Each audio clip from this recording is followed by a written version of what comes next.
Hello again, everyone. I'm Tom Abrams. Thanks for joining us here at ABC13.com. Houstonians are reaching out to their neighbors impacted by the COVID-19 pandemic. Houston Mayor Sylvester Turner is teaming up with Mattress Mac to serve seniors who may be staying inside. ABC13's Deborah Wrigley has the details. We've seen the empty grocery shelves stripped of food and necessities in the wave of frenzied buying this week. Stores still trying to restock. Mattress Mac says he asked how he could help people who weren't sick but had no access to stores and supplies. And the two big groups they were concerned about were senior citizens and the many children who are out of school unexpectedly. Joined by Mayor Sylvester Turner, Congresswoman Sheila Jackson Lee, this is the response. So what we're asking the citizens to do is bring non-perishable food items like soup, granola bars, tuna, Ritz crackers. Donation boxes will be set up at Gallery Furniture starting tomorrow. There's a request for volunteers to help with deliveries. But that way all these seniors who are locked in can get food and toiletries and those type of things. Barbecue will be provided here for kids out of school, enough to take home to their families. It's about sharing and, as the mayor says, not bum rushing the grocery stores. So this is one time we just need to believe in one another and just know that we will get through this. As my mom would say, this day too shall pass. Deborah Wrigley, ABC 13 Eyewitness News. Right now we have 28 COVID-19 cases in Southeast Texas. That number has not changed since Saturday. Nationwide, the death toll, though, has reached at least 61 people. There are more than 3,200 cases in the U.S. The virus is in every state and the District of Columbia, except for West Virginia. That's the only state without a case right now. Even Puerto Rico has one. Globally, there are more than 162,000 confirmed cases and 5,800 deaths.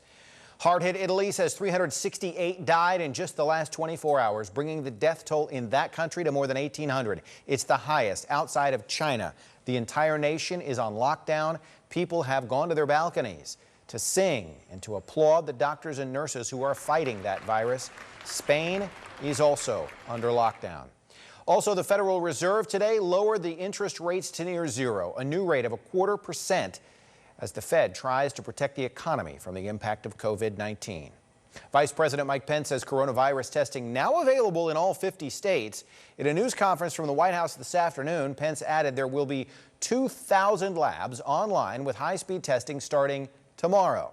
The priority will be to test healthcare workers and first responders who come in contact with infected people. The next priority, Americans over 65 with coughs, fevers, or other symptoms.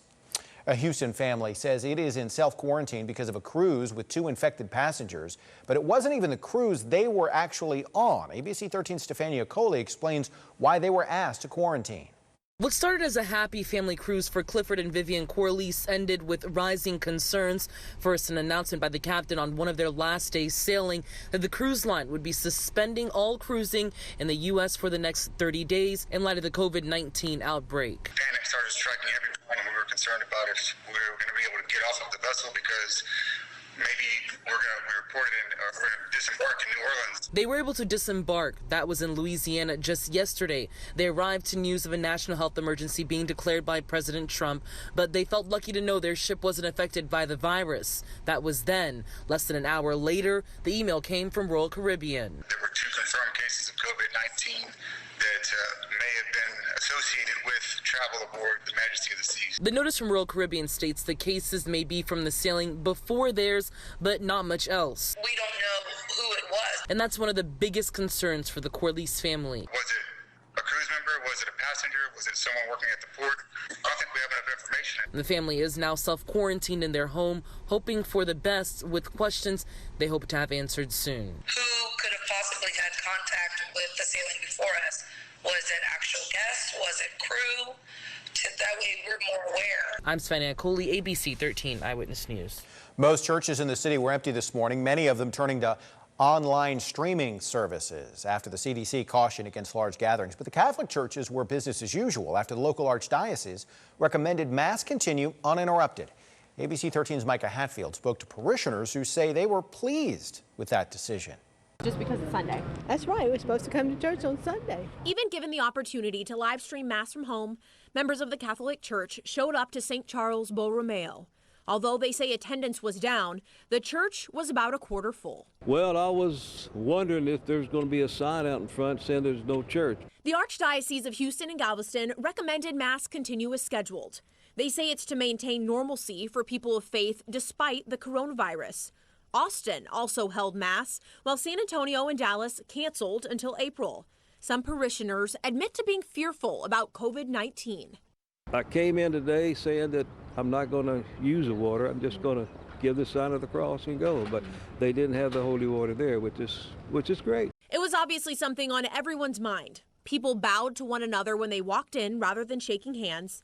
The priest addressed the coronavirus in his message, and parishioners spread throughout the church rather than sitting close together. Ultimately, they say they're glad to have the option to go, despite having to adapt the way they worshiped. I hate to miss church, I really do.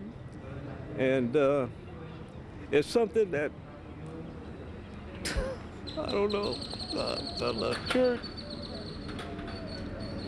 I know I missed it, but with a little help of the Lord, I come back, but I'm happy.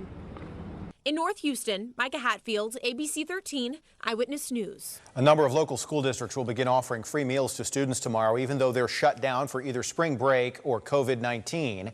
HISD will offer food distribution at 5 schools tomorrow and on Tuesday. Meals will be served at more schools Wednesday through Friday.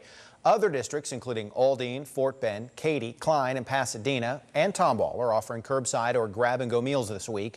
You can find a complete list of locations and times here at ABC13.com.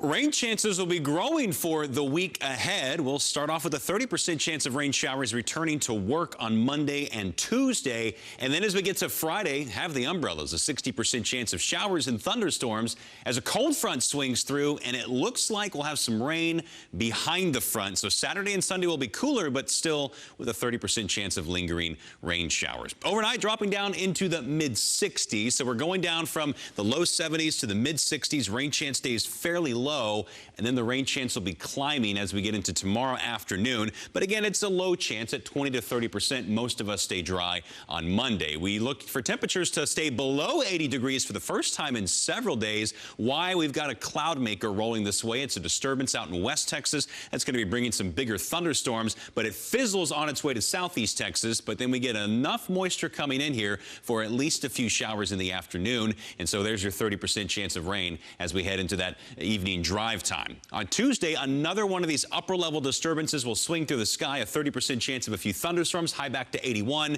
It turns warmer and breezier Wednesday into Thursday ahead of that cold front arriving Friday. There's your 60% chance of storms. We go from highs in the 80s to highs in the 60s for the weekend with low temperatures back down into the 50s. We could use the rain for a couple of reasons. One, we've got a moderate drought, and two, the oak pollen is everywhere. So let's hope we get that rain to wash some of our oak pollen woes away.